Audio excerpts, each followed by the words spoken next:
Thank you for coming and rocking with me one more time. My name is Damon with Complete Media. We provide videography, photo booth, lighting, audio visual equipment such as speakers and projectors and microphone rentals and all that fun stuff for weddings.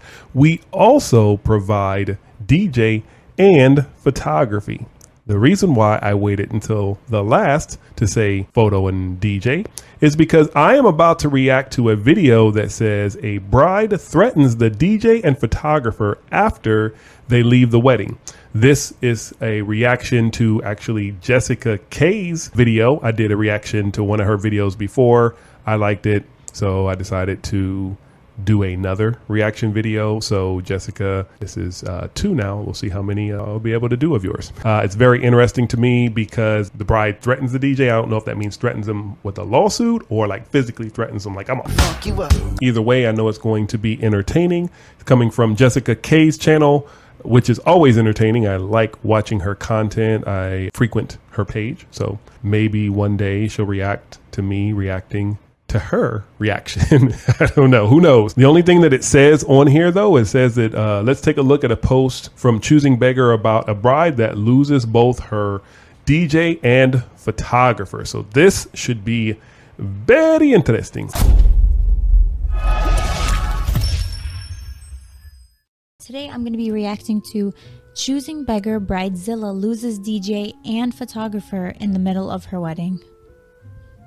What's the story there? Well, how did this happen? 2 people? No music and no pictures? At least there's food though, right? Yes, I like good food. Posted this as a comment in r/Choosing Beggars last night, and someone suggested I post this here. So for your enjoyment, I give you the story of my very first wedding shoot. Why is it always the very first wedding shoot or the second wedding shoot? It's never like, here's what happened on photo shoot number 5,000. This, crazy stuff happened here. Loses the photographer and the DJ at the same night. Like that never happens on photo shoot number 1 million. It's always on photo shoot number 1 or 2. I'm guessing this is a photographer writing this. Hi, how are you? Hi, how are you? How was the not a good photo shoot, huh? No, it actually was. It sucked very, very bad. I've had some of those. There's no photographer that's going to take the time to post and wedding shaming. Nope, I wouldn't do that. That doesn't deserve an apology. I know. I hope so. When I was just starting out in photography, it's more of a hobby now that pays sometimes. I took one of these low pay for full day shoots. I had a few photos to show off, but not pro level portfolio. Okay. I charged the lady $600 for 8 hours. $600 for 8 hours. We're talking about a total of $75 an hour for 8 hours. Definitely not at the level of a professional photographer, obviously. But still, if you're starting out, this is your first shoot, $75 an hour when you're, whatever minimum wage or just above that, that's not bad. I know, I was new and we all got to start somewhere, right? At this really swanky local place. Old, like 1800s plantation house converted into a wedding venue. $600 for 8 hours. Mm-hmm. It's better than the last story I read where it's like someone charged $50 for a wedding. For $50 an hour, right? With like literally the whole wedding day. No. So I would say this is an upgrade. upgrade. That must be a typo. At least we're in the hundreds for this one. She paid the $300 non-refundable deposit a couple of months before the wedding. The check bounced. Run. If you get a deposit, $300, and that check bounces, then chances are it's going to be a chore to be able to collect from this person, I guess, that additional $300 or whatever. I mean, that's crazy. If I was this person here in Choosing Beggars group, then my story would have gone like this. Let me tell you about my first wedding shoot. The client hired me. They paid a non-refundable $300 with a check. The check bounced, so I fired that client. End of story. What do you think? Should have been a clue, Yep, but should have been a clue. The work and the pictures. I called and emailed her to let her know what happened. She apologized. I'm sorry. She I'm swears sure she'll pay they the full always balance apologize. in cash at the wedding. Oh my God. I say this a lot. She didn't even mention about a contract. So make sure you have a signed contract. So hopefully this person here had a signed contract. But accept payment on the day of the event. This is the reason why. I'll be devil's advocate right now. I will be the client. How do I know you'll show up? Oh, Mr. and Miss Client, Thank you so much for asking that question. Here are all of my reviews. Here's Wedding Wire. Here's The Knot. Here's Yelp. Here's Google. Here is whatever. Here comes the guide, right? Here are all these reviews. Show me one time where it says we paid them in full and they did not show up. And I mention this because I am assuming that if I stole somebody's money, it would probably be, number one, it would probably be a pattern. And number two, the person that I stole from probably wouldn't be like this. No, they're going to tell everybody. They're going to say, This dude took my money and didn't show up. so that's number one. Number two, if I accept payment on the day of your event, what happens is at some point, not necessarily with you, Mr. and Mrs. Client, but with someone, I will end up being an a-hole. And the reason why I say this is because on a wedding day, there's so many different things that can happen that you have to remember. You got to remember the rings and the bouquet and RSVP this person. And was this person supposed to get chicken? Are these people sitting together and all this other stuff? Oh, by the way, let me make sure I have $600 in my wallet. For this person, obviously, it would be more for someone of a higher caliber. So let me make sure I have all this money for this person. And if the client doesn't have the money, then basically what would happen is I would tell them, I'm sorry, I'm going home. I'm not going to do any work because I must have funds in order to provide this service for you. So unfortunately, you will not have a photographer, DJ, whatever it is on this day. And I don't want to be that person. I don't want to be the a-hole that tells you this on your wedding day. I would prefer to be able to come in without having to worry about anything and do my job impeccably for you. And so in order for me to do that, I have to have cleared funds well in advance. So you can't give me a check. You would have to give me cash. And let's just say I am twice the photographer that this person is. So that means you have to have $1,200 in cash to give to me on your wedding day. That you have to remember the boutonniere and the garter and the rings and the bouquets and the emergency kit and all this extra stuff, plus getting cash. And then, of course, on the day of, it's probably a Saturday. So that means that you would have to get cash prior to, because you can't pull $1,200 out of the ATM. So that means you have to go to the bank and pull out this cash. And typically on Saturdays, it's going to be an ordeal. So you'd have to do it during the week, and then you have to carry all this cash with you. So let's not make it harder for you. So pay me before. 30 days prior would be preferable. So anyway, they said cash on the day of, and there is no way that that's going to happen. No, she's not going to pay it the day of the wedding. That's not happening. I just said that. We are simpatico, Jessica. Only thing she's paying is attention to the groom that she's going to marry and that you're going to photograph for free. Like both of them. Mm-hmm. Let's be real here. That's exactly what's happening. Get there the day of and there's no one in charge. Mm-hmm. Find the bride. She says she's going to get her money. Vanishes for 45 minutes. Wait, hold on. Huh?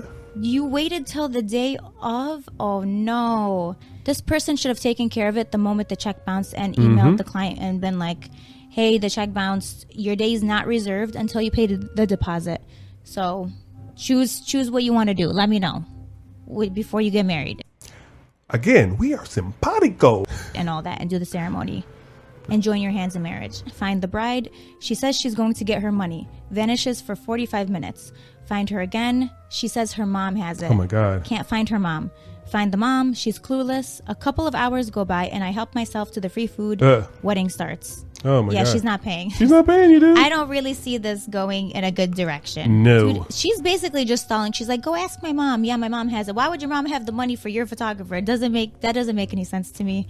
Well, I mean, she could have given it to her so she doesn't spend it or lose it or whatever. You don't carry a purse when you have your wedding gown. I'm not making excuses for this bride. This bride sucks, but there is a possibility that mom could have had it. But once you say, Mom, what's up with the cash? And mom says, then you know that bride is full of it. So we're on the same page, Jessica. It's just I can possibly foresee, when I was 9, I had my mom hold my important things in her pocketbook. If this were me, I'm not even going to show up to your wedding Bam. if you don't pay a deposit. You didn't book me. Yep. We didn't reserve the day. Yep. You didn't put down the deposit period. Yep. So I'm not going to be there. Contract. Don't say, you didn't say contract. You're going to be there and your husband's going to be there.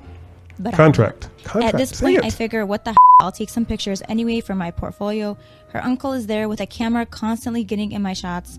I had to ask him to move or sit down 5 different times. I get it, Jessica. I know you're going to say it. Well, Clearly. they didn't hire a photographer because ain't no money being exchanged. But people who hire the photographer and then they have somebody that shows up because they went to Best Buy and was like, hey, this camera is $1,000 camera, so it means I'm going to take great pictures. So let me get in the way. I think I'm going to link right here a video where, oh my God, it was a live stream, but figuratively, everybody got up for the first kiss right in front of the video camera. It was on the beach. It was crazy. And we're all like, dude, even the officiant was like, sit your down. We got professionals here. Move, move, move, move.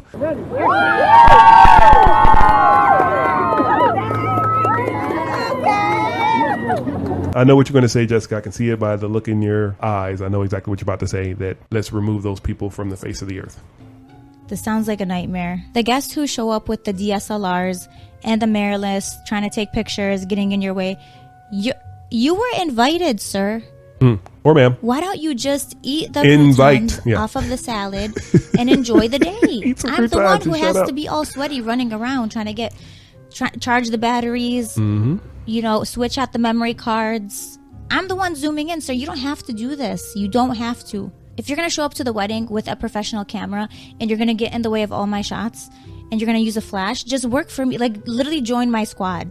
Become one of the photographers. Carry my bags. That's all I can really say. That's the only solution I find to this. Because you're making my job harder, so I feel like you should be part of my job. Right. If you can't beat them, Join. We should absorb you into the group, and you should work for free. I mean, you're working for free anyway, so what's the difference? Join the club. The photographer's working for free. Why not have the uncle work for free? Everybody work for free in this wedding. Ceremony is over. They're doing the normal post-ceremony stuff. Finally get bride alone. Says she's going to get the money right then. Doesn't return for half an hour, then says her new hubby has it. Dude, nobody has it at this point. Every 2 minutes, she's like, this person has it. Actually, no, Uncle Jim has it. No, you see the flower girl, the 2-year-old? Yeah, she has it. It's in her left shoe. I mean, I don't understand what this bride is trying to accomplish. I really don't, because let's just say she is actually thinking these people have this money. Are they gullible enough to give the pictures to the bride before getting paid? Yeah, it's COD. Here's the USB. Oh, yeah, thank you. Now, my cab driver, he's got the money. Finally realized I ain't getting paid for this but at least I got food and drinks and some experience. Started up a conversation with the DJ, asked him in a joking way if he's been paid. He says, of course. I tell him what's going on. He checks his bank right then, and wouldn't you know, his check has bounced too. Dude, when did she pay you? Oh my God. See, that's why, again, I go back to the 30 days prior. That way there is not, you show up and oops, yeah, the check bounced. And wow, that is, yeah. Blood boiling right now. He calls her over the PA. He's clearly done this before. And when she gets there, he informs her of the bounce check. I ask again about my money as well. She makes some excuse about having to run to the car to get it. I tell her she's told me her mom had it, her husband had it, and she's gone to personally get it twice in the last 4 hours. So no, she can call someone over to go get it for her. She starts that we're ruining her day and she'll pay us at the end. You are ruining my day. I had nothing at all to do with the ruination at all. It's all you. If you would just wait until the end, even though I've given you the runaround for 4 hours, but you wait until the end because you are ruining my day. DJ said, sorry, I don't work for free. Cuts the music in the middle of everyone dancing and started unhooking his equipment. She loses it. He tells her she's got 5 minutes to get his money or he's out. I tell her the same. She runs off, and 10 minutes later, I'm helping the DJ pack up his stuff. That is a power move right there. That's but you know what? Up. It works. Yeah, man. The DJ knows that if he plays this set without being paid, he has no collateral. The job, and then she can just be like, "Oh, I'm not going to pay you," or "Yeah, no collateral, dude. Just never pay him." Yep. It's with photographers. We work like this when it deals with overtime. So we have a client that wants the photographer to stay, whether they're running late, or they just realize that they have extra things that they want to accomplish with the photographer or videographer. So if that happens, we have collateral. We will typically, I'd say in 99% of the time, we will allow the client to give us the thumbs up to stay. Typically they sign something or we record them or something like that where they say, I'm going to authorize you to stay later. And I understand that when you staying later, that I will owe you your overtime rate. 99% of the time they pay and there's no issues. But when it comes to the DJ or the photo booth, there is no collateral. You can't unhear music, but with the photographer and videographer, we can hold on to the photos until they pay the money. You asked for the overtime, we did the overtime, so now you have to pay. If you don't pay, then you don't get your photos, kind of thing. Not a nice thing to do, not a nice game to play, but at the same time, they authorized us to stay and they agreed to pay the rate. So now we have collateral to hold against them until they pay. So we have to get paid in cash before starting the overtime. So it's not like at the end of overtime. You know, if your event ends at 11 p.m., at 10:59, there needs to be cash in hand. Otherwise, 11 o'clock, everything gets shut down. So that's what she's talking about here. He would have completed the job, and then she would just be like, oh, I'm not going to pay you. Yep, or, that's yeah, exactly what this person would have done. Will do. He already completed the service. So him stopping in the middle, I feel like he kind of had to do that because you can't, like, she's not paying for the service, and his service is during the wedding. And just imagine if the photographer didn't say anything like, hey, I didn't got paid. He's like, oh, no, I got paid. Yeah, but her check bounced before. Oh, shoot, let me check. Oh, What? like, just imagine if she didn't say anything to him. He would have done the entire thing, the entire wedding, and then she would have just, deuced him. So parents and the uncle stop us at the door saying they have us for 4 more hours. We have a contract and we can't leave. We both politely tell her that she hasn't held up her end of the contract by not paying for services by the appointed time. We agree if we get our money right then, we'll stay. Shockingly, no one had the money for it, so we left. Shockingly, oh, I ain't got no money. They stop you at the door. Like this is a scene in Goodfellas. Now you just can't leave. Get out of here, dude. I'm out of here. You stop me. What are you going to do? They really said that you can't leave, and See? they stopped you guys at the door? Sounds like kidnapping. If somebody was preventing me from leaving, I would just keep moving. I would just keep walking. You're going to have to stop me. I'm a Red Rover, this joint. Here's the best part. She calls me a month later stating she just got back from her honeymoon and saw me taking pictures, saw the thumbnails on my site but couldn't access them, and she'd like her pictures and the code. I told her I'd be happy to give her the proofs and she could order the individual pictures she wanted from me once she paid me the $600 she owed. Yep. She then spent the next 2 weeks emailing me and leaving me voicemails stating I either needed to give her the wedding pictures, remove them from my site because she didn't give me permission to use them, and she owns the copyright, or she'd take me to court. Again, if you had a contract, let's just assume you didn't have a contract. Let's just assume that because nobody's ever said anything about a contract. Please always have a signed contract. But for this person to say that they own the copyright, the person who took the pictures owns the copyright. And unless you can show any case law that states in your state that a photographer arbitrarily gives up the ownership of their pictures, then you can't just claim that, I own the copyright. If you own the copyright, then why are you asking me for the thumbnails then? Why are you asking me for access? I don't think that's how copyright works. You don't own the copyright. The photographer or whoever clicked the shutter button owns the copyright. I politely reminded her of the contract, told her that this... Oh, you do have a contract. If you have a contract, then why don't you keep referring back to that, at least in this message, or at least to the bride? Hey, in the contract this. Hey, in the contract that. Unfortunately, your contract is kind of null and void because you never got consideration. Maybe time can be consideration. Again, lawyers out there watching this, if that's the case, I know it's very difficult, but there is no consideration. She didn't pay you, so all you have is a contract, which we don't even know if it was signed, but let's see. This isn't how that works, and said I'd be happy to meet her in court with all of my documentation, contract, bank statements, showing bounce check, etc. Never heard from her again. Suffice it to say, now I won't even put your date down on my calendar until you've paid the deposit, And if you're still not fully paid up on the day of, my equipment won't come out of my car until I've been paid in full, if I even show up to begin with. Seems like the photographer did the right thing by having a contract, but when you don't enforce your contract, Thank you. the clients don't take it seriously. This is exactly what happens. That was my reaction to Jessica K's video where a bride threatens DJ and photographer after they leave the wedding. Well, at least according to the video, she threatened the photographer. I don't know what she did with the DJ. But I say right on for both of them for just bouncing, because if they're giving you the runaround now, it's just going to be even more of a headache. So I would have nipped that bad boy in the bud. As I said before, my story would have been, I took a deposit from a bride and the check bounced, so I didn't do the wedding. story over, done. But that's not what we have. We have somebody who is new to the game, and that's what happened to them. So I get to react to Jessica reacting to that story. So thank you guys for coming and rocking with me one more time. My name is Damon with Complete Media, and I am out of here.